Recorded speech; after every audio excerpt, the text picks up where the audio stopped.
Oh my goodness, you can tell we have a bunch of educators in the room because it went quiet. Like in silence. Okay, so I appreciate everybody being here tonight. I'm so sorry that we're starting a few minutes late. We have a quorum, so that gets us to the Pledge of Allegiance. So may I please have our senior board member to lead us in that pledge? Allegiance to the flag of the United States of America and to the republic for which it stands, one nation, under God, indivisible, with liberty and justice for all. Thank you. All right, I would like to see a motion to adopt the agenda as listed. Approval of the adoption of the agenda as printed. We have a motion. Second. Yes, I'd like to pull Okay. 1B6 for discussion. All right. So actually, we need to amend our motion. Yeah. So may I have an amended motion to approve? I approve the adoption of the agenda with the exception of item 1B6. Thank you for helping me out while I'm circling. We have a motion. Do we have a second?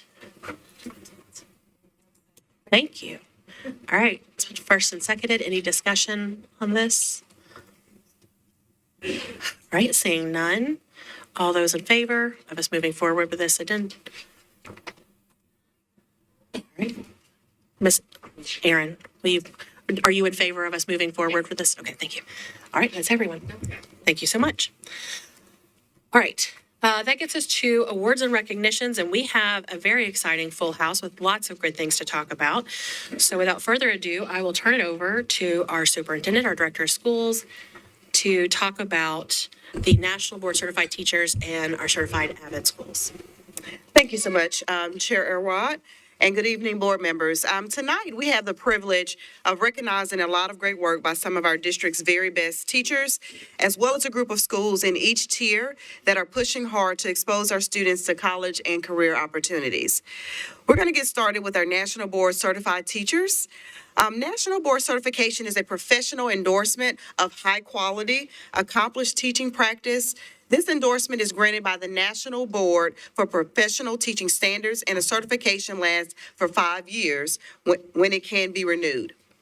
To earn certification, candidates must pass a comprehensive, discipline-specific assessment and submit portfolios of student work, video of their teaching practices, and extensive commentary about instructional decisions and impact. A certified teacher's instruction is highly differentiated and student-centered, leading to improved student outcomes. And if a National Board certified teacher wants to maintain that certification after 5 years, they must demonstrate further growth through additional portfolio submissions and commentary. As I said at the top, these are some of MNPS's very best teachers. I greatly appreciate how much they care about being great teachers, about serving their students, and of course, about making sure every student is known. We all know how important it is to have excellent teachers in our classrooms, and these teachers never rest in their pursuit of excellence. And let me just add that there are only 13 new National Board certified teachers in the entire state of Tennessee this year, and we have 5 of them, which is almost 40%.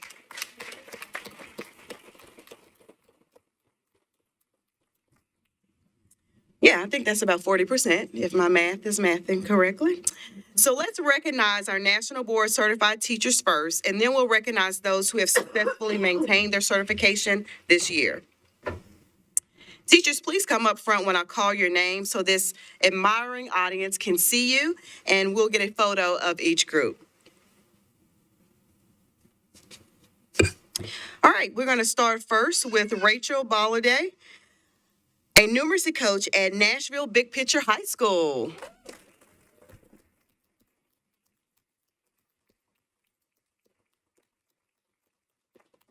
Cassandra Cosgrove, a district English learner coach serving Cockrell, Gateway, Jolton, Old Center, Park Avenue, and Stratton Elementary Schools.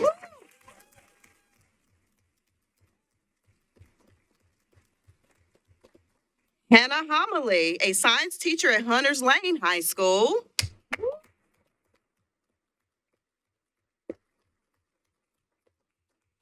Jennifer Partridge, a music specialist at Harpeth Valley Elementary School.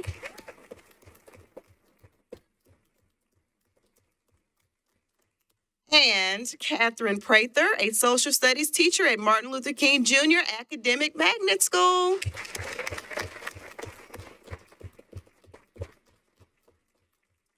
Y'all, we can do better than that. Let's give them another round of applause.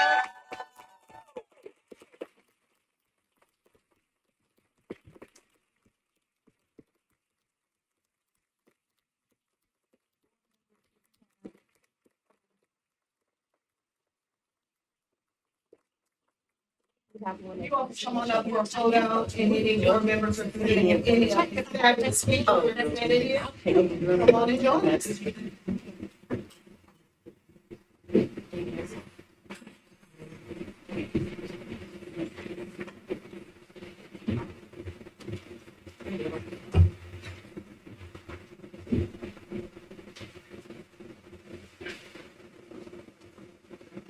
One, two.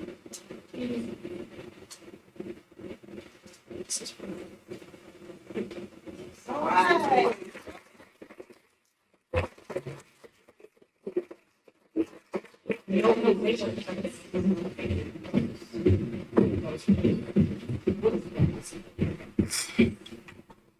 All right, now I'd like to recognize the 9 teachers who maintained their national board certification this year.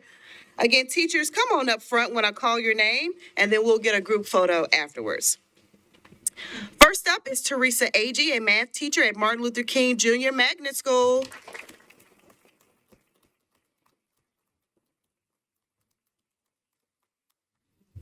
Renee Fraley, a math teacher at Rose Park Magnet Math and Science Middle School.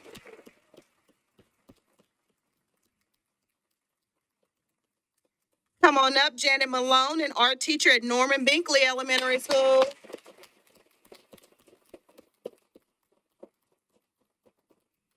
Tamika Marshall, an English learners instructional coach serving our secondary schools in the Southwest Quadrant.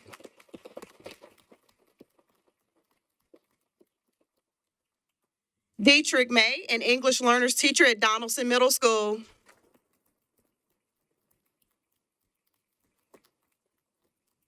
Amy Mays, a second grade teacher at Mountain View Elementary School.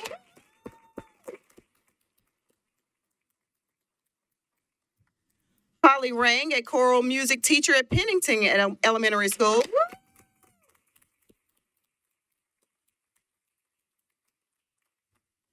Elizabeth Ray, assistant principal at Sylvan Park Padilla Design Center.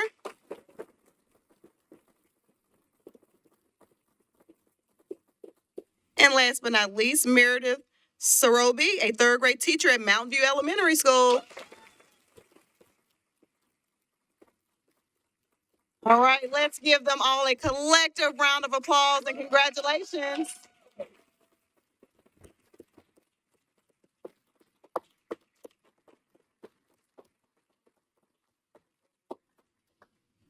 You all can come on up for a photo.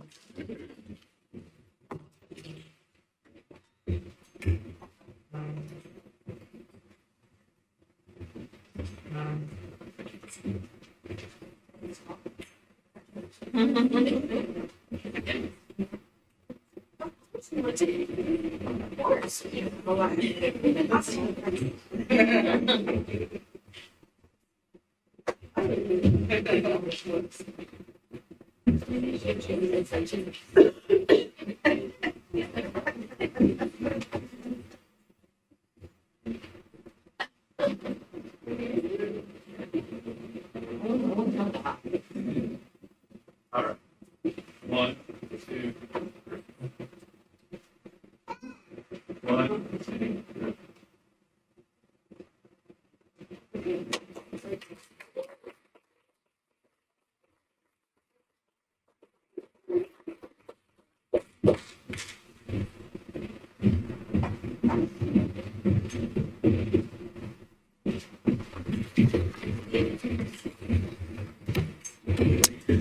Wow, both groups extremely impressive. Thank you for all that you do on behalf of our students and families on a daily basis. Congratulations again.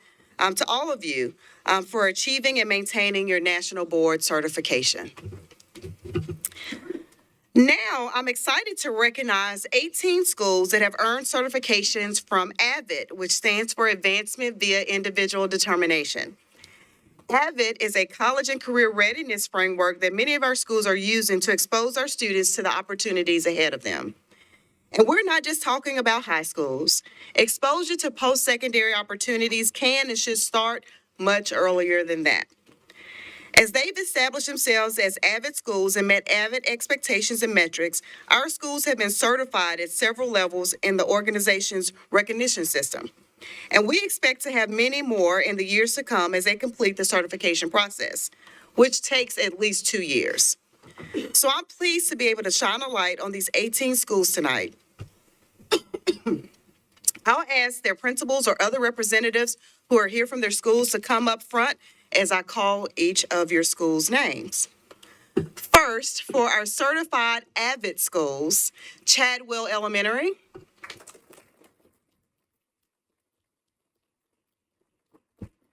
Patty Cotton STEM Magnet Elementary,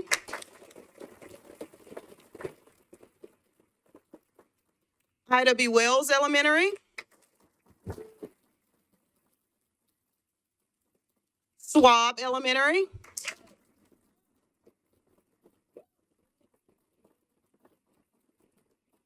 Antioch Middle,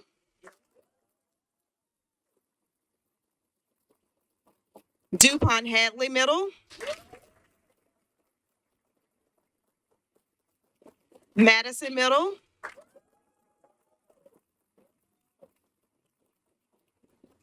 and East Nashville Magnet High School.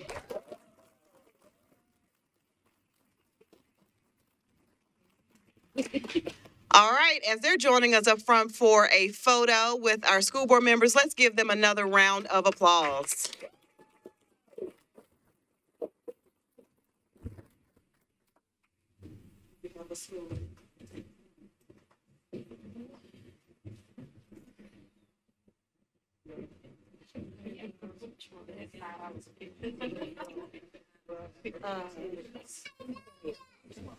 Do you have a hard copy of this? Because it won't let me fill it out on the first.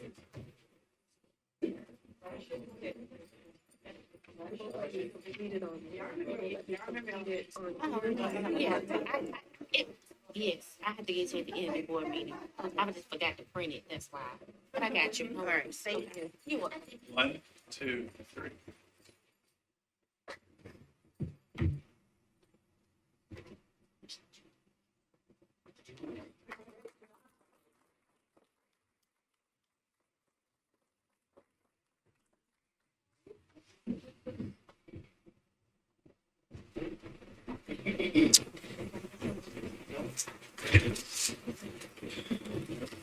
All right, we're so proud of our certified AVID schools. Next up, we have our AVID Emerging School-wide sites. And again, please come on up as I call your school's name. First up, we have Jerry Baxter Middle School.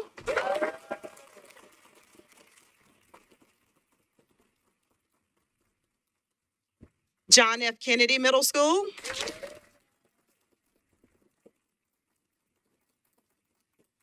Wright Middle School.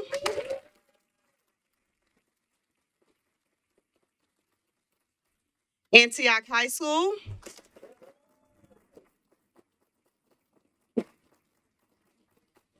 Hillsborough High School.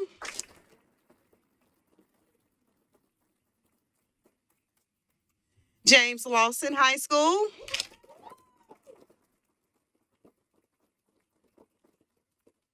Maplewood High School.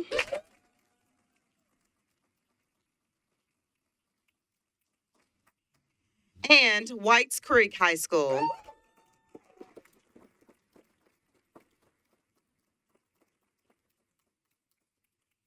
All right, y'all, give it up for them as they come up to take a group photo. Congratulations.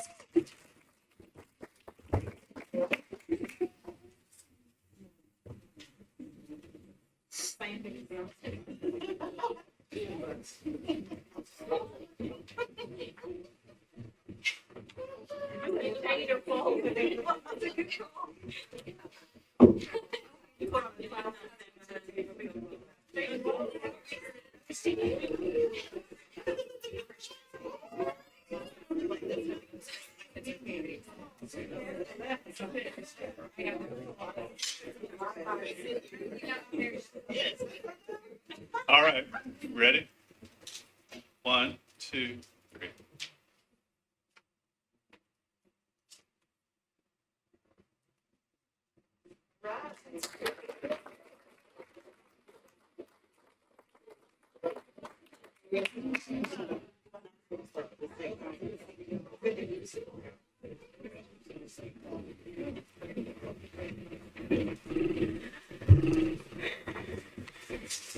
All right, congratulations again to our Avid Emerging School-Wide Sites.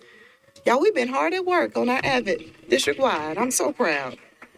Now, we also have 2 schools that stand alone in their categories, which shows the heights they've reached in implementing Avid with fidelity and success.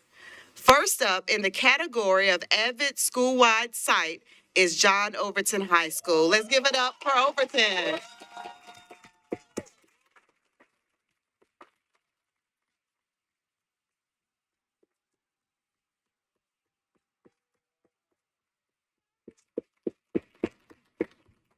All right, Principal Garner, y'all are in the category of your own, so come on up for your photo.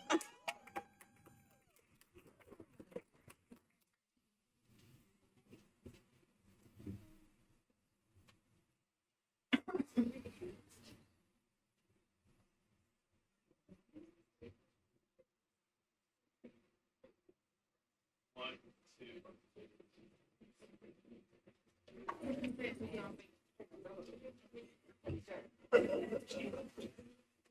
All right,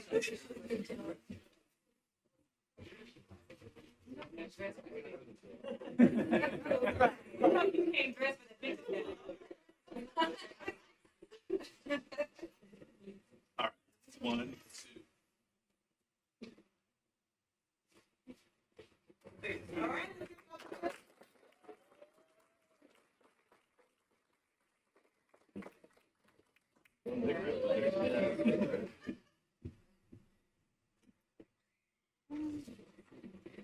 And finally, we have one school that has earned Avid's highest level of certification as an Avid School-Wide Site of Distinction. And the honor goes to, can I get a drum roll?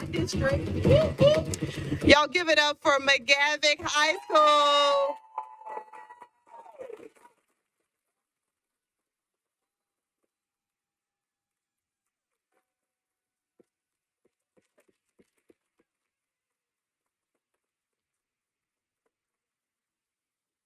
So McGavick has done amazing work with Avid for a lot of years to reach the top level of recognition. So congratulations to you all. Thank you for leading the way and keep up the great work. Please come on up for a photo.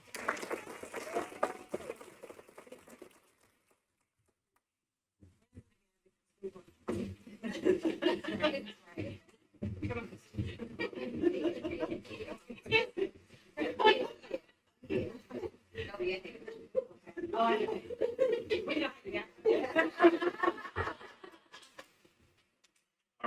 1.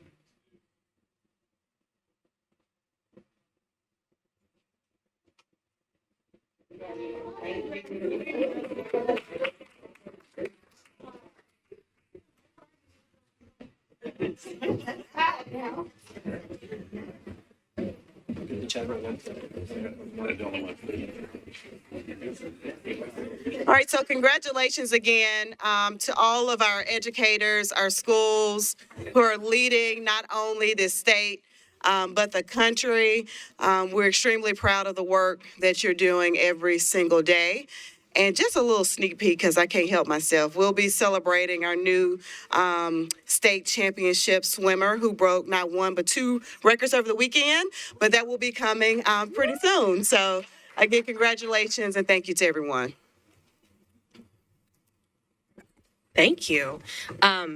National Board Certified Teachers, I'm always so impressed with just the commitment to not only their students and their schools, but to themselves and the profession. So thank y'all, and of course also for all the implementation of AVID and the benefits that it has for our students. All right, that gets us to our director's report. So for that, I will turn it back over to Director Dr. Adrian Beck. All right, so good evening again, everyone. I am extremely proud of the update we'll be providing through the director's update this evening. It will be an extension to our celebration announcement this morning. In Metro Nashville Public Schools, leading the way across the country with regards to making substantial progress in academic recovery since the pandemic. So I will just go ahead and jump in if that's okay, and share a little bit with you about this particular study. So I want to share with you some updates regarding the Education Recovery Scorecard. The scorecard is a collaboration between education researchers at Harvard and Stanford universities. If you've not heard, in this study, Metro Nashville Public Schools was highlighted for the work we've done to achieve post-pandemic academic recovery. MNPS was just one of 2 districts that was detailed in this report for our strategic efforts to improve student outcomes as we came out of the depths of the pandemic. So a little bit more about this scorecard. Again, it is titled the Education Recovery Scorecard. I've talked about the collaboration. It's important to note as a part of this research, it included a study of over 8,000 districts across 30 different states. And the researchers worked to compare our assessment data on a scale that would allow us to be able to look at a national context with regards to recovery. The report covers the extent of academic recovery for each district and state from 2019 through 2020 to 2019 through 2023 and 22 to 23. We know the recovery varies across school districts, but it also studies how recovery patterns vary by district poverty rates and the student racial and economic statuses for grades 3 through 8 in both reading and math. So as we dig into this, I want to first talk about the Tennessee context with regards to this study, and some of which we knew prior to the study itself. So according to test scores, Tennessee, as a state, lost approximately half a grade level in math, grades 3 through 8, during the pandemic years, which was similar to the national average of 53% of a grade level. Okay, so pretty consistent with what, as a state, what we're seeing nationally. For Tennessee, reading in grades 3 through 8, score loss was similar to the nation's loss, and grade levels at 39% compared to 31% of a grade level. And in math, Tennessee improved by more than a third of a grade level from 22 to 23. So this would have been last year's data. And for reading scores in Tennessee, they rebounded by just over 25% of a grade level from 22 to 23. Now, as we drill down and look at how Metro Nashville Public Schools has recovered, in math, MNPS significantly outpaced the growth rate of the state and on average improved by more than 60% of a grade level from 22 to 23. And as we continue to walk through this particular presentation, I hope your takeaways really embrace how significant of a recovery that is in one school year. We could have added the prior school year to this conversation. It would have been even more impressive with regards to how our MNPS students have rebounded. With regards to our reading score gains, MNPS surpassed those of the state and rebounded by almost a third of a grade level from 22 to 23. And we know that that far exceeds what we're seeing nationally. So again, significant acceleration with regards to our response since the pandemic. So, when we were digging into this data, if you look at the scorecard, there's lots of ways to slice the data, and there's 100 takeaways for you. And so, in a very simplified ways, there are a few highlights that I think are significant to Metro Nashville and to our Nashville community around the work that's happening in and across our school district. So, MNPS ranked third out of the 100 largest urban districts in the U.S. for post-pandemic recovery in math. So if you were looking at this slide, you can see that Davidson County, Metro Nashville Public Schools is third from the top. We are interchangeable on everybody's data. They don't just stick to Metro Nashville or Davidson County. We just got to find ourselves, just as a FYI if you're digging into this. You see that we're third from the top, and you can see that MNPS recovered about 2/3 of a grade level in math from 22 to 23. What is even more powerful is if you look at where the national average and the Tennessee average is, we far exceeded where the growth acceleration happened during the course of that school year. So I'm just going to leave this slide up here for just a few more seconds so that sinks in for everyone.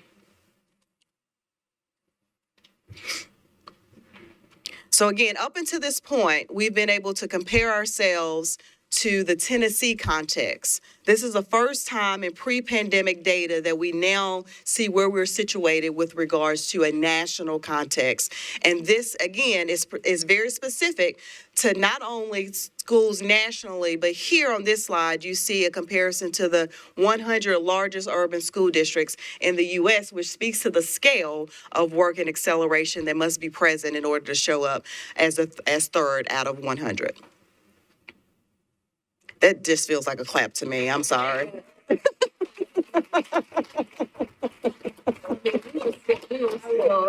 Still processing.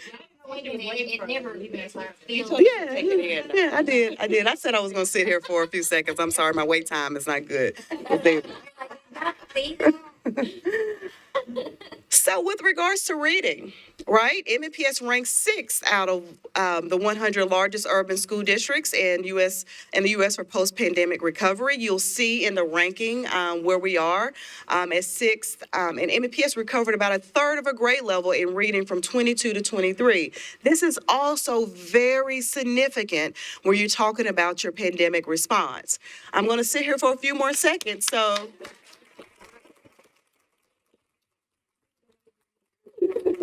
So far exceeding the national average, as well as the average for districts across the state of Tennessee.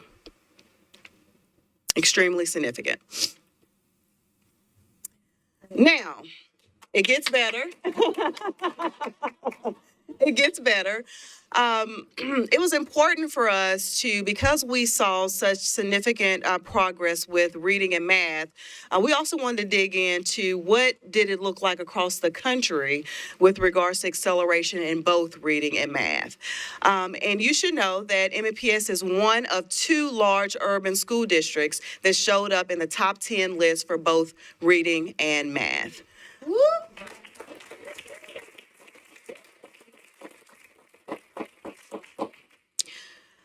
So again, we leverage our signature initiative with regards to our Literacy Reimagined. We've also launched our signature initiative of Math to the Nth, which really grounded us in our framework around acceleration in both content areas. We know that it takes a comprehensive approach in order to be able to move the needle in this significant capacity, but it's to be celebrated that both math and reading post-pandemic recovery is happening for our Nashville children. So you might have noticed that there was one other district who showed up in the top 10 for both reading and math. That was Winston-Salem, and we thought it was important to talk about scale here.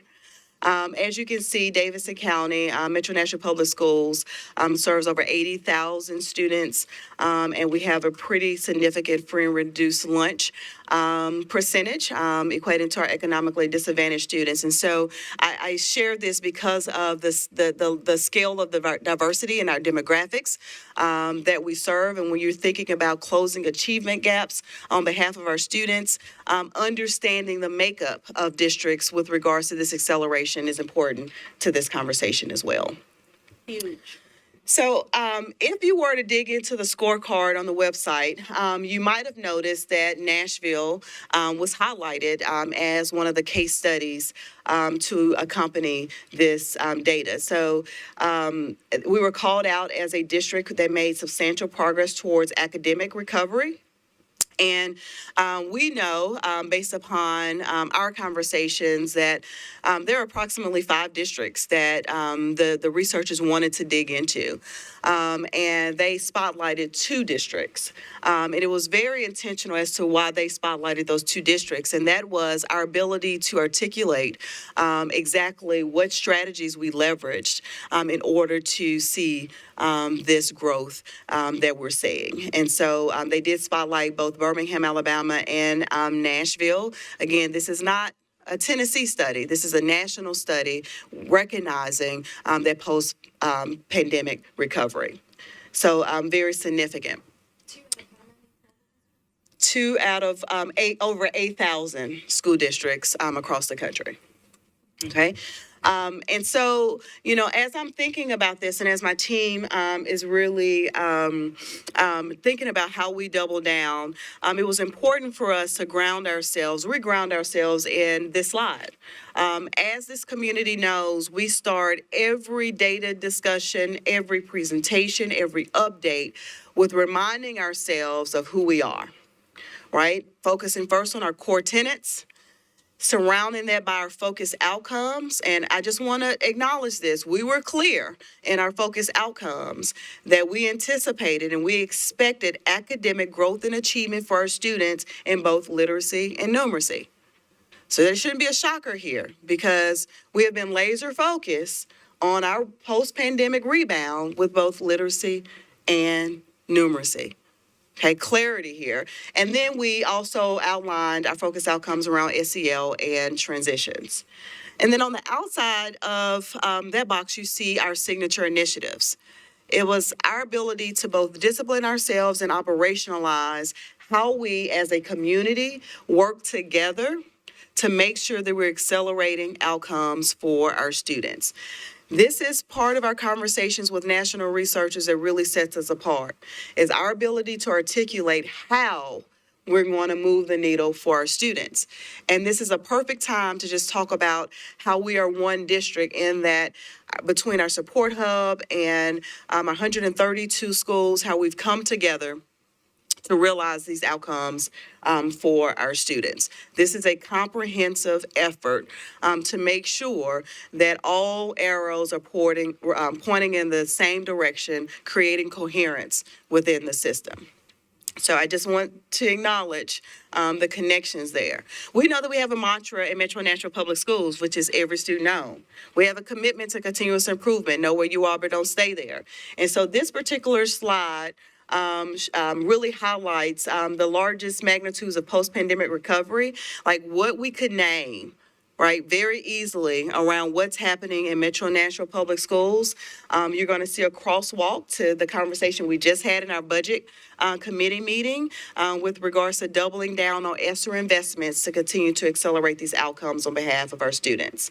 So what you see here is that there's evidence of strong implementation and effectiveness from multiple internal and external studies. We've seen it. We've seen it through our peer partnership with Vanderbilt. We've seen it through our partnership with leaders at Brown University. We're hearing it here with the CEPR group, the partnership between Harvard and Stanford professors, some of the best, right, who are really deep into what it takes to recover, what it takes to turn around school districts and get outcomes, not just for some kids, but for all of our kids. So just wanted to highlight the coherence that we have in our system.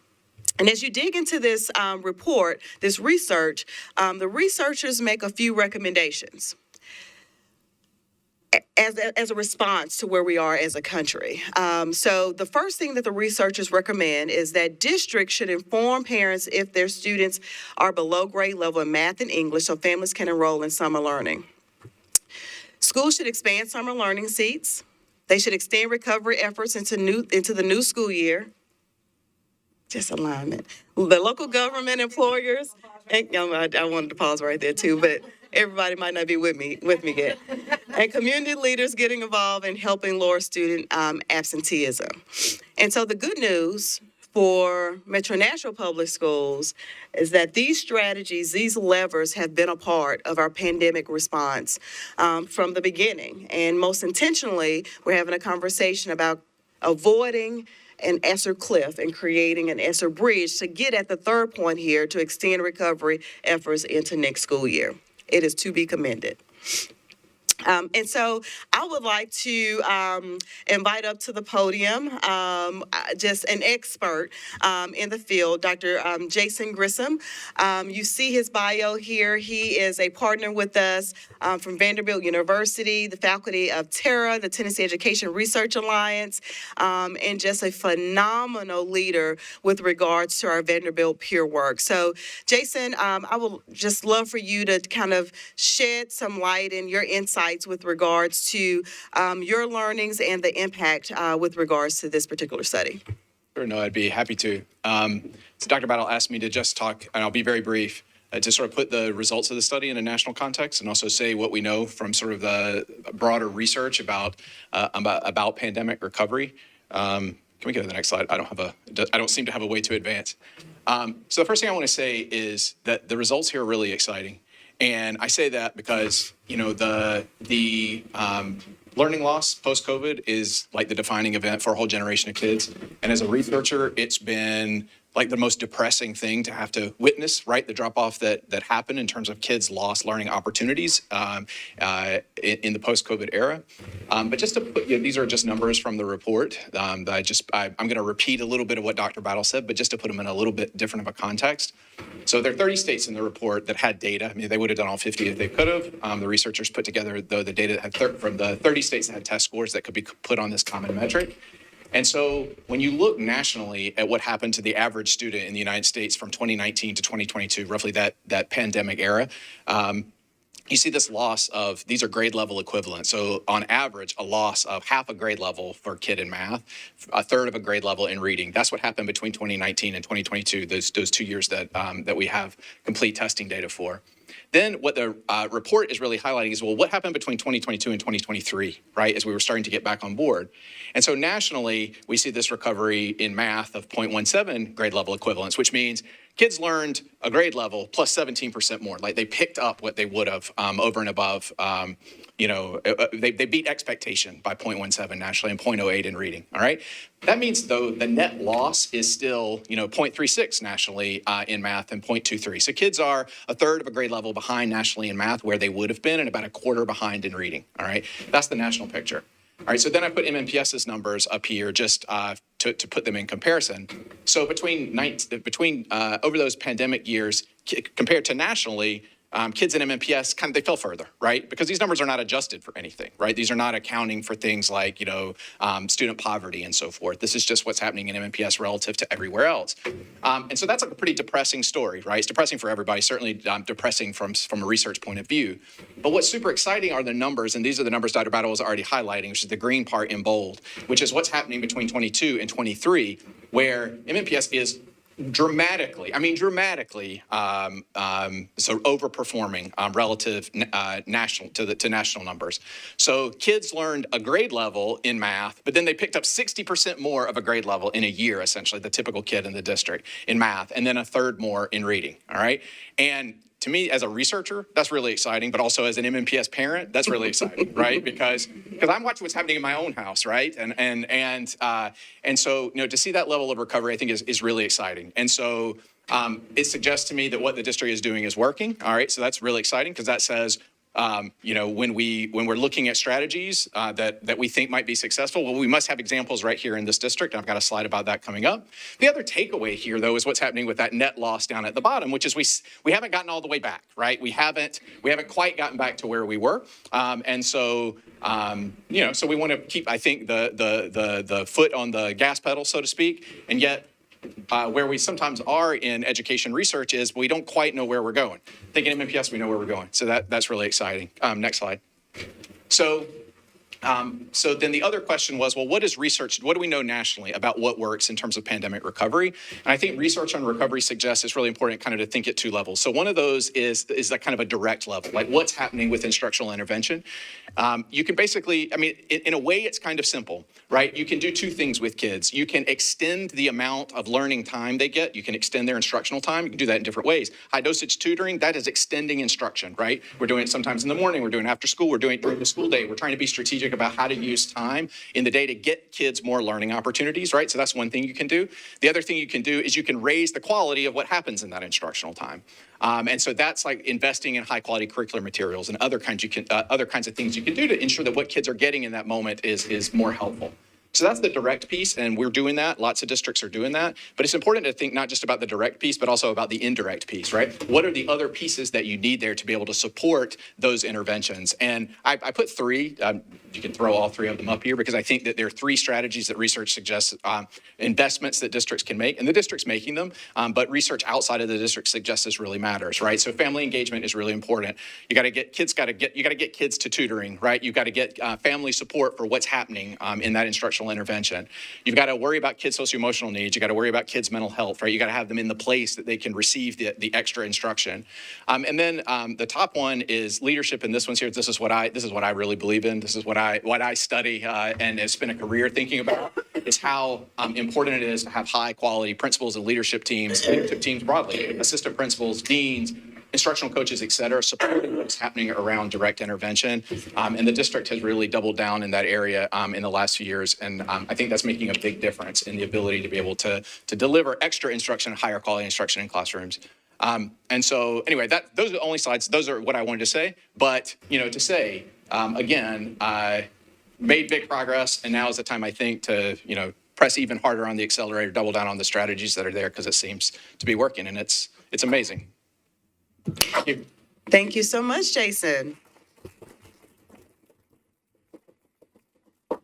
We are very fortunate in this community to have partners like Jason and Vanderbilt who work so closely with us on building out things like our leadership framework, but also helping us evaluate what we're doing on a daily basis. So thank you again, Jason, for being here. We geek out over these things, and my team is here, so extremely exciting to see this alignment in our work.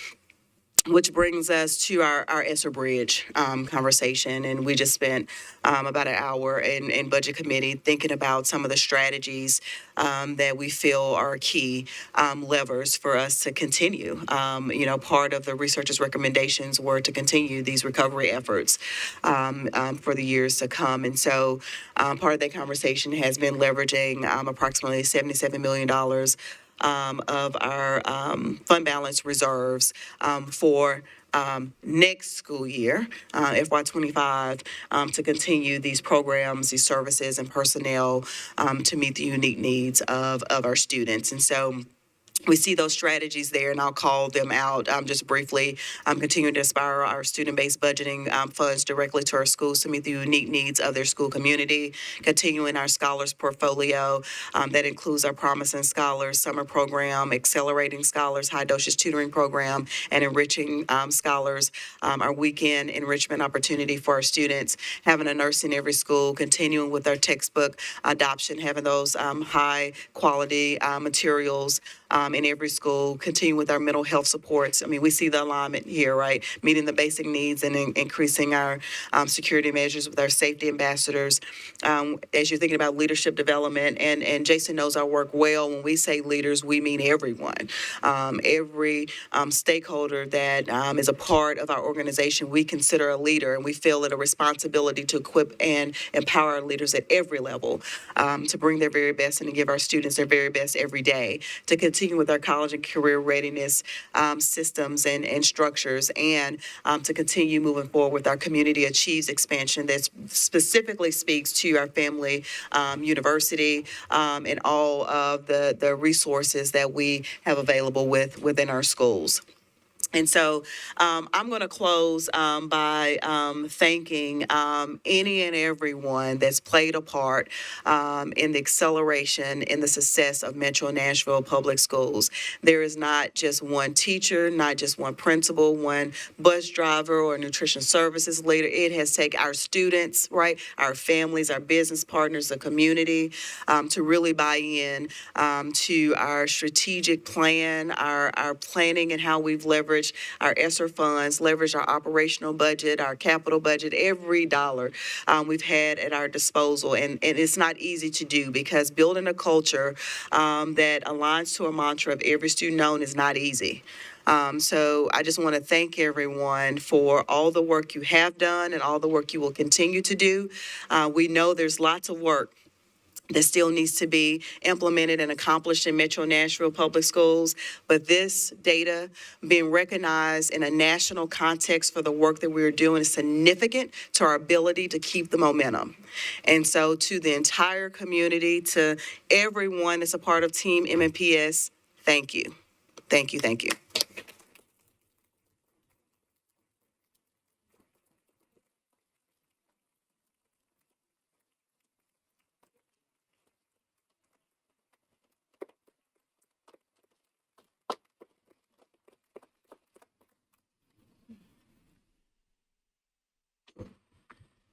Thank you.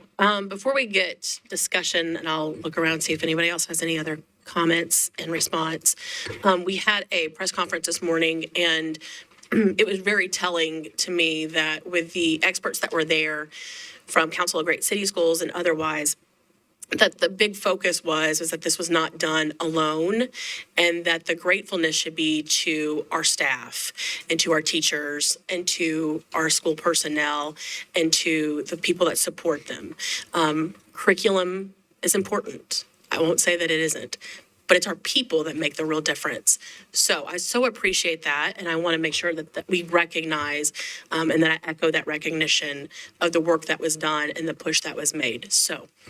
And to your point, I do want to give a special shout out to Dr. Ray Hart, who's the Executive Director of the Council of Great City Schools, who joined us this morning at the press conference, as well as Mayor Freddie O'Connell and several council members who joined the board and myself and team this morning to kick off this announcement. Yes, it was really great. You're going to hear about it again. We're very proud. All right, to have any board members with comment? Member O'Hara, I'll let you start. I want to say how huge I think this is, having worked in and around research for a long time, and to see this kind of movement and momentum is amazing. I was saying earlier today, I've had 2 points in my professional career that have felt like a really big deal. And I know there are lots of things that feel like a big deal that have happened in MNPS. But the fact that we can compare ourselves nationally and see this kind of growth, when Tennessee was announced as the fastest improving state in the nation in, I think it was 2014, that was a moment that felt like an enormous deal. And really what we're seeing here is that we are one of the fastest improving school districts in the nation. One of only 2 of the 100 largest school districts that are making progress at the level we are in both reading and math. And what matters is that we know why. As Dr. Battle said, the reason that we got highlighted in the case study is because we can say why. And I know from having spent a lot of time working with Dr. Grissom that part of what we see every time, and one of the really frustrating things about working in research is that often there aren't outcomes. when you do a study, it's sort of more likely than not that you're not going to see some sort of gain that matters. And then when you do, and it's in a particular context, it's like 95% of the time it's like, well, it's because it was implementation. They did a really good job at implementation in that place. And I'm sorry it didn't work over there, but it's because they didn't do a good job on implementation. But what we're seeing here is that we're doing a really good job on implementation and process. And it's not shiny bells and whistles. If you go back to slide 15, we could also put check, check, check, check, check next to all of the things that Dr. Grissom said, everyone has said, not just in recent years, but over time about what works in terms of research on learning gains, in addition to now on learning recovery. So I don't have any questions or any other thing. I just am like really proud and very, very grateful. Again, as Dr. Grissom said, both as a school board member and also as a parent. So thank you. Dr. Gentry? Thanks so much for the presentation and a lot of what Board Member O'Hara Brock said. It's just good to have someone else tell the story, right? Instead of having to continue to almost be anecdotal. So for years, right? So I've been doing this for a while. For years, a lot of our commentary around growth has been anecdotal because we didn't have the research. It was, sort of testing the wind and, the parents seem to be okay, everybody seems to be fine, and yeah, so we must be doing well. But I do want to say to a couple of things to my colleagues is that when we look at those indirect and even the direct instructional, and I'm sure it's not, happenstance that it aligns with what we're looking to use our bridge funds for. And so when Dr. Battle was like, I want to stay here for a minute, we were in a Baptist church, we would say, you missed your shout, when we did not respond. But those things are costly. And I think they're always going to be costly, if not more costly, as the district grows. Because I do believe, in spite of what is being attempted at the state with vouchers and other things, that this is the kind of story that helps to reestablish trust among our families and our students and our personnel and our staff, that we're willing to do what's necessary and we're willing to do the right things, that we're willing to be very thoughtful about those strategies that we know will make a difference and move the needle that we'd like to see. But I also want to say to this board that count yourself in this leadership, because you made the decisions. You gave the approval for the funds utilization. You approved the strategies and the priorities. You approved, the hiring of additional personnel and staff. You challenged the questions around, well, is this long-term or is this short-term?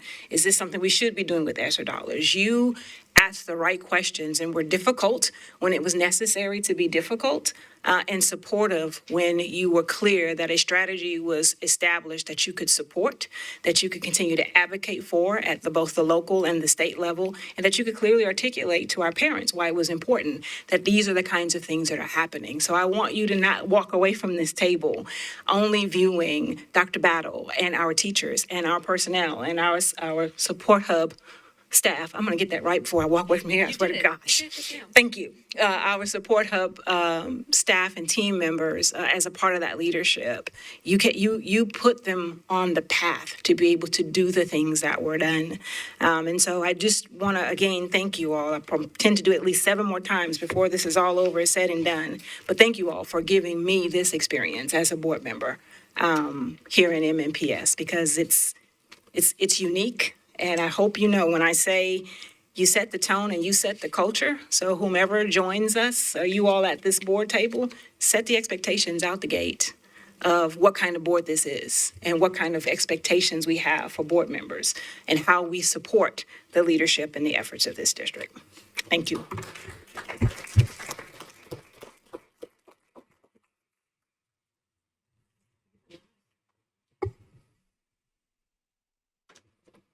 Rosanna? Sorry. I just want to echo. No. She was she was heading for the last name and then just hit the first one because it was quicker. I was losing my air, and I'm so sorry. I was like, It's so long. But yeah, I just want to echo what Ms. O'Hara Block and Dr. Gentry has said. As a person who has worked nationally with schools and school districts, and been at the in the national conversation around areas of improvement and what we're doing, this only confirms, as we said, we've had a lot of anecdotal, but this only confirms what I have seen personally, the conversations that I've had with school board members nationally about this work, and I am just happy just ecstatic at the work that we are doing right here in Metro Nashville Public Schools, and the national conversation that we now have around what works for schools and school districts nationally. And so I just really appreciate our board, Dr. Battle, your team, teachers, educators, and everyone, parents, and everyone who has made impact in making this work and making the growth that we wish to see. And so I hope to continue to see this, hope to continue to see us make strategic investments in the areas that we feel are necessary that are going to continue to grow our children the way we need to see them grow. And I hope, and I'll put it out there, and I hope our state gets on board too, and really recognize the work that we are doing right here in Metro Nashville Public Schools, and continue to bring the necessary investments that not only we need, but school districts across our state needs to really improve and grow instruction for our kids. And I hope they use this model as evidence of what best practices really look like. Thank you.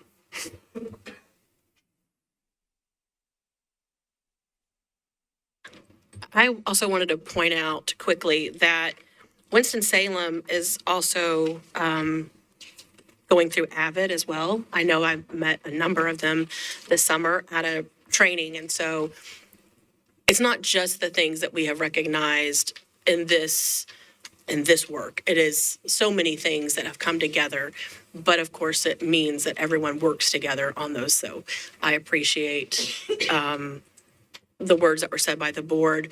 We're, again, very proud of this work, mostly because we're proud that everyone's being recognized for it. It is not lost on us that so many times when we go out of town or we talk to other districts, MNPS is often recognized, just not here within our own town or our own state. And so it is wonderful to be able to provide this validation to all of our teachers and staff, and to also our students and families that have committed with us to trying to push the ball forward. So I appreciate that. Yes, of course.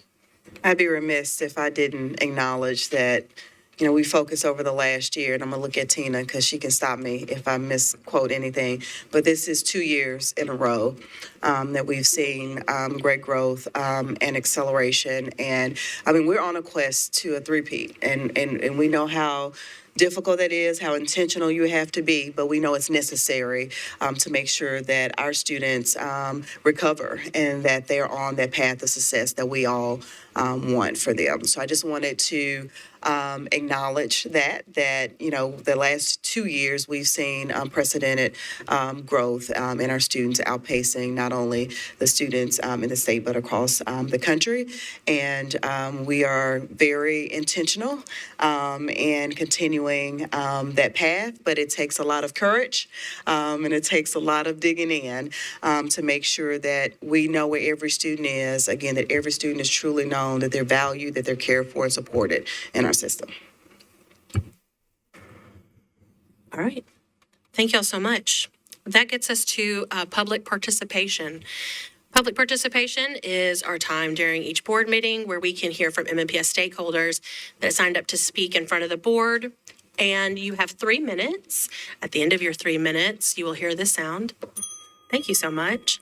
You can watch what your 3 minutes are up on this screen thing over here. When you come up, if you will please tell us who you are, but you don't need to give us your address or identifying information for any type of security concerns you may have. We appreciate that you've given us your time. And so the first person I have listed is, Jennifer Grady.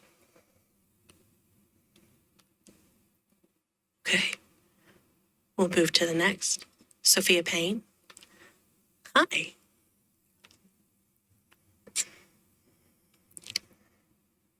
So first off, apologies about reading from my phone.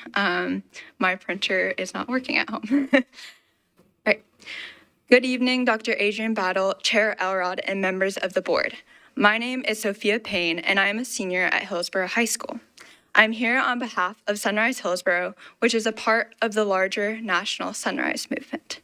Today, I'm here to discuss the Nabolts Construction Corporation contract with regard to the need for more sustainable lunches in Metro Nashville public schools. According to the meeting agenda, the contract proposes the expansion of the cafeteria at Paragon Mills Elementary School as part of the 3 somewhat sustainability-focused elementary school renovations. I want to emphasize that Sunrise Hillsborough supports the district's efforts in implementing LEED certification into these renovations, as well as making it a priority in other schools as well. Nevertheless, there is a need for initiating a more sustainable lunch system that addresses worldwide augmented species extinction rates and increasing food waste production. First, scientists report that species extinction rates around the globe continue to rise at a rate comparable to that of previous mass extinctions. I learned that in my IB Environmental Systems and Societies class. The danger of this widespread problem is that having a wide variety of species and a large number of individuals per species, also known as biodiversity, is important for every aspect of our daily lives. A high species biodiversity in a given ecosystem supports our entire agricultural industry. As a result, the more species that go extinct, the more food sources we lose, and the more society as a whole struggles to feed its ever-growing population. To elaborate, pollinators alone provide pollination services to over 180,000 different plant species and more than 1,200 crops. These pollinators need native species and in order to thrive. Therefore, by gradually transitioning MNPS school lunches to be locally sourced and include less commercially grown food products, we will be ensuring that students across the district and around the world continue to have access to a wide variety of food products. Second, the population around the world keeps growing. As of today, we are around 8,028,850,000 people that live on the planet. That's huge. In of itself, a growing population is not an issue, yet it requires us to establish a better system to feed everyone. And that is an issue because our global society is already challenged with nourishing each and every individual. We have enough food around the world, according to the FAO. It's just not being managed properly, and we have too much waste. This means that MNPS schools need to expand existing composting, share tables, and compostable silverware and tray initiatives to contribute to minimize waste. Thank you for your time. Thank you. Next, we have Hayden. And I apologize, Hayden, if you will please tell me how to say your last name when you get up here. It's a really weird name. No, it's not weird. I just needed to be told how to say it. Thank you. Good evening, Dr. Adrian Battle, Chair Elrod, and members of the board. My name is Hayden Legends, and I'm a sophomore at Hillsborough High School. I'm here on behalf of the Sunrise Hillsborough, which is part of the larger national Sunrise movement. Today, I'm here to discuss the Firestarter Studios contract to the need for connecting students to more green career pathways and creating more sustainability-focused educational materials for teachers in all core classes. Based on the meeting agenda, this contract proposes Firestarter Studios to develop instructional videos to serve as essential resources for professional learning sessions. I am grateful that the district currently offers a few sustainability-focused science classes, like IB Environmental Systems and Societies at Hillsborough and AP Environmental Science at MLK. However, the amount of sustainability-focused content across the district is simply not enough in the face of a growing need for sustainability-minded individuals in the professional world. To demonstrate, not only do we need activists, environmental filmmakers, sustainability specialists, but we also need solar energy installation managers, soil and plant scientists, and solar sales representatives. We need bank CEOs that provide loans for growing sustainable small businesses and government officials that advocate for sustainability at all levels of the government. We need HVAC mechanics that ask questions to save energy and guidance counselors that help students with climate change anxiety.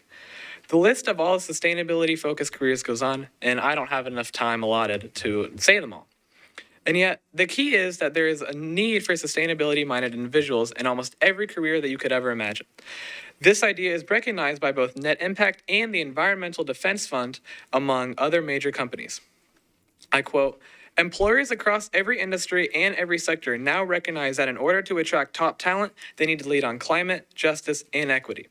Young professionals want their careers to do more than make money. They want to make the world a better place." Environmental Defense Fund. With this in mind, it is important that the school board accelerate the implementation of sustainability-focused content into all core classes by creating more educational materials that focus on preparing MNPS students for environmental challenges of today.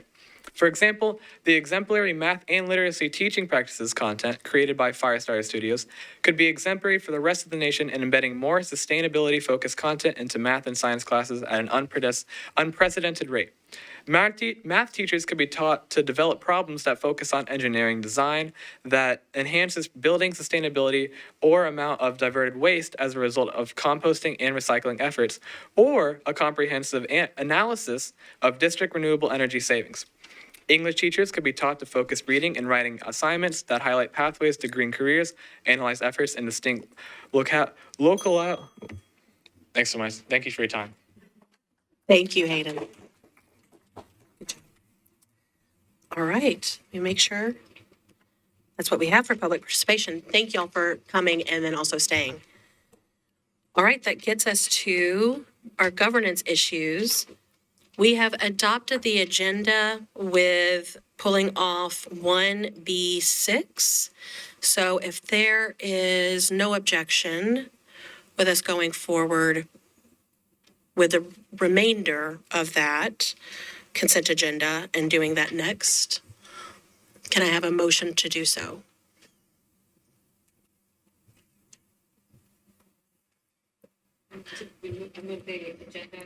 Yep. Without 1B6, yep. Okay, thank you. Do we have a second? Thank you. Do we have any discussion about this? All right, all those in favor of the consent agenda without 1B6, please raise your hand. Thank you, that is unanimous. All right, thank you. I now need a motion for us to discuss 1B6. Motion to discuss item 1B6 of the consent agenda. Well, it would be probably for approval. I'm sorry. So sorry, it's okay. Move to approve 1B6 of the consent agenda with further discussion. Thank you. Do we have a second? Thank you. All right, all those in favor? Oh, sorry, discussion. Sorry, I was trying to get us through. My bad. Yes, so the reason I asked to have this pulled is because I think we owe it to our constituents to talk a little bit more about this, because frankly, as I started to look at the contract, I had a few questions. So I have a few questions that I want to push out there, and Dr. Battle, if you want to determine who in your team needs to answer these. As I looked at the contract, we talked about data collection. And so my question is, where is the collected data being housed? And for how long? And I know that we are going to open this up to, well, actually, if there's a way to have this explanation of what this app is, that would probably be the best thing so that everybody understands why I'm asking the questions. Chief Norris, do you want you or is Dr. Lomax coming? Good evening, Board. Thank you for the question, Board Member Mays. I'm going to invite Dr. Jamie Lomax. She is Executive Director of Student Support Services, and she's leading the team that will be leading this initiative to answer any questions. Dr. Lomax?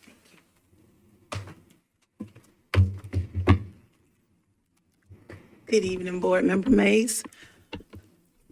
I believe the first question was around just a brief description of the system. Yeah, could you just tell us what the system is, what it will do? So it's a trauma-informed anonymous reporting system that will also feature an Help Me component that will allow all of our students, as well as our families and communities members, to report anything regarding school safety, but also being able to tap into our resources that we have as a school district. So the Help Me component provides a way for them to communicate if there's additional needs for any type of resources, and that is tracked through a monitoring system that will trigger based on various words. And also there's a live team that will dispatch the appropriate resources. And we also have response teams that will be assigned for each school. And so this anonymous reporting system, again, is a way for us to, number one, really kind of be proactive and get ahead of any type of safety tips that could impact school safety, but also for the mental health and well-being of our students. And who monitors, I know there's supposed to be monthly reporting, but who monitors the reporting? Where does that reporting go? So the monthly reporting will actually, and this was one of the main components that we looked at, is the ability to be able to house that information in a safe, secure place. And so we work very closely with our IT team through this process. The monitoring is actually done by certified, trauma-informed, trained counselors and social workers provided during that time. And then that information is routed to a dashboard. The dashboard is then monitored by a response team who will also be trained and continue to receive training for the monitoring of this information. And then that information is used to, number one, to create additional supports for students that might end up in any type of wraparound supports needed if identified. Okay, in the event, and I don't have very many more questions, but I just want to be clear. In the event that there is a potential threat, how is that handled? So that can be handled various ways. There's 3 ways that you can report. This is done through a mobile app.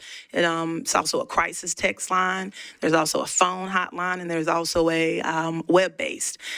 So the threat is communicated, again, anonymously, and then there is an escalation center that will immediately flag that threat, and then they will dispatch the appropriate response team.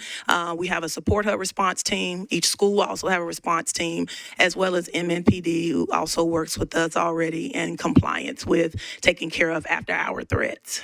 Thank you. And can you talk just a little bit about the rollout of this program? As far as launching, so we are obviously in a phase where we would like to pilot. At least we have identified potential schools possibly to pilot. They've agreed. We have administrators on board. And part of being able to do this for the next 9 weeks is to be able to work out any kinks before there's a full rollout next school year. We'll also be utilizing it during our summer programs, Promising Scholars, as well. Thank you. Thank you very much.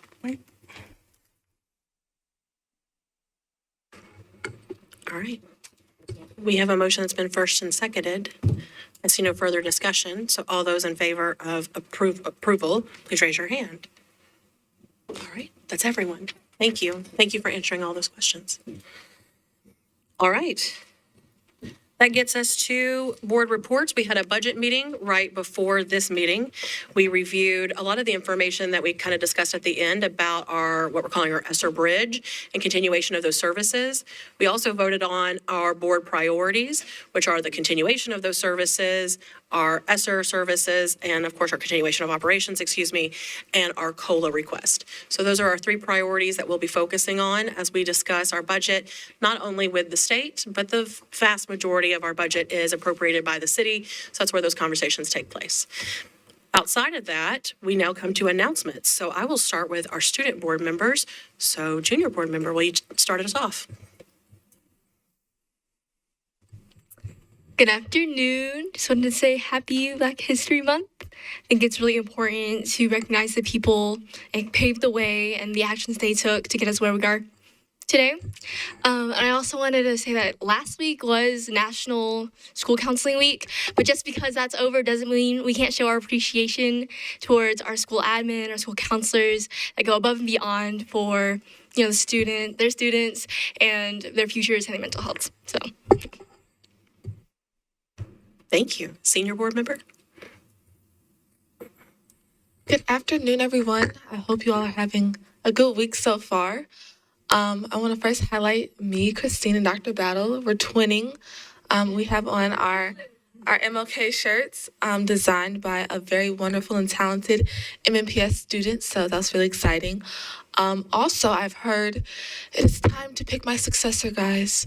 So come apply. I think applications are open until April 30th. So it's a very, very fun and great opportunity to learn how these systems work and to advocate on things that you believe in. And so if you know any rising juniors, so current sophomores that would be interested, please encourage them to apply because it's a great experience. Thank you. Thank you. All right. 1, 2, 3. Let's do District 3. Got it. District 4. Okay. District 5. Nope. District 6. Well, yeah. Thank you to our senior board member for the reminder to apply. Student school board applications are open now through April 30th. You can apply on via the MNPS.org website. We would love to have you apply if you are a rising junior and a Metro Nashville Public Schools student. So please do apply. Just a couple of quick announcements. Just a congratulations to the students at Cambridge High School who won first place in the Skate for Concrete competition. And there's a whole thing about this, but they created a skate park based off of the things that they do. And I'm not even going to attempt to try to give you the technical pieces of it, but apparently, Tony Hawk has some sort of touch points with this thing, and they are hoping to bring it to actual scale sometimes. So they did a fantastic job. So congratulations to those young men and women who did that. And you made mention, Elena, about the T-shirts. The T-shirts that Dr. Battle and our student school board members are wearing were designed by Keely Ortez, who is a junior at Glencliff High School. And they were designed specifically for our MLK annual youth symposium, which happens once a year. So thank you again, Keely, for your fantastic design. And just a quick reminder, tomorrow will be the MNPS Day on the Hill. So we're excited about going to the Hill and talking to these oh-so-sweet legislators who are just going to be so excited to see us. And I'm so thankful to all of our school board members who have taken time out of their schedule to join us for a Day on the Hill. And finally, my next community meeting will be on April 16th at the Southeast Library in the large meeting room. I will be posting this information on my socials and sending it out via newsletter in the next few weeks. So April 16th, it will be at 6:30 p.m. at the Southeast Library in the large meeting room. Thank you. District 7? No. District 8? So I just want to repeat, MNPS ranked third out of the 100 largest urban school districts in the U.S. in post-pandemic recovery for math. MNPS ranked 6 out of 100 largest urban school districts in the U.S. for post-pandemic recovery in reading. MNPS was one of 2 larger urban school districts that showed growth or showed up in the top 10 list for both math and reading, and one of only 2 districts out of 8,000 nationally that 2 of the best researchers in the country chose to highlight because we know what we're doing and we know where we are and we aren't going to stay there. And that is all. Thank you very much. Thank you. District 9? That's very, very good. Just a reminder, early voting starts tomorrow. Bellevue folks, the usual typical early voting location of the Bellevue Library is still not going to be open. They're under construction from that burst pipe back in the cold. So unfortunately, that's not an option. Instead, for this cycle of early voting, you can go to the Bellevue Community Center. Additionally, a new location has been opened up at Hillwood High School. So you can go to early vote at Hillwood High School or at the Bellevue Community Center. Make sure that you get out there and cast your votes, because as we've seen over and over and over again, the people who represent you really matter. Thank you. Thank you. All right, we'll return back to District 4. Yes, I apologize about that. I just want to thank, I was able to visit quite a lot of schools since our last board meeting, both schools within my district for school visits. So I want to thank the principals for allowing me to come to visit. And also, I'm going through choice applications. I'm trying to hold it together. My son is going to middle school, but we visited 8 middle schools across the district to determine which schools my son was interested in attending and would be a good fit for him. And I will say we had some competition going on within our schools across the district. So it was a pretty interesting process, a great process. I was not in the decision-making process, so my husband and my son were able to visit these schools and determine what was the best options for them. We narrowed it down to 5 that we applied for, and then we ordered them. So we're really excited about the options that we have in our middle schools, and we're really excited about the hard work that we're seeing in our schools across the district, both in our elementary, middle, and our high schools. So I really appreciate that. I really see it when I'm walking into classrooms and really seeing that work. I was also able to go on a visit with Dr. Battle and her team as they talk with principals and did those what are they called? The quality principal checks? Collaborative school meetings. And they were no joke, y'all. I will just say. But I really appreciated They were supportive. They were supportive. They were very supportive, but they were no joke. But it goes to the idea that when our leadership says every student is known, we really mean every student is known. And that's from our from the top down.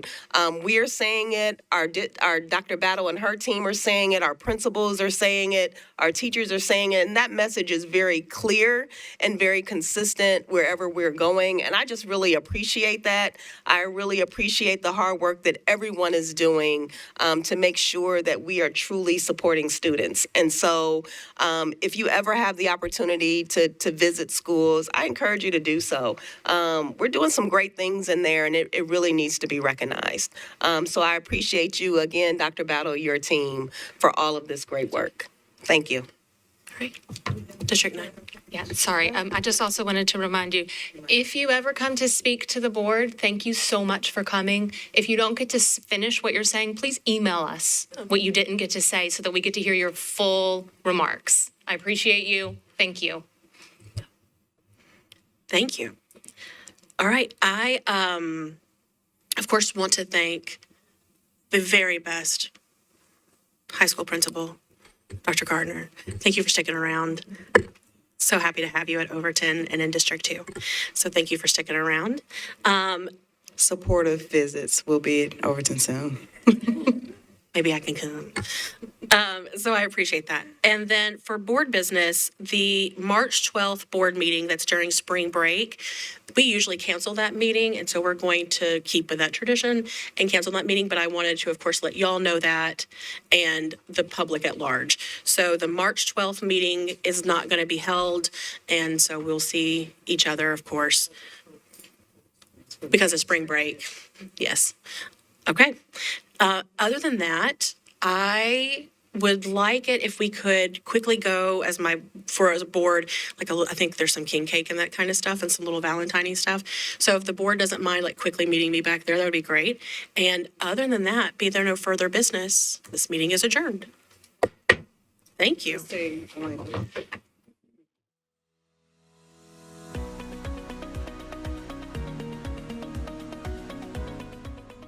This has been a service of the Metro Nashville Network.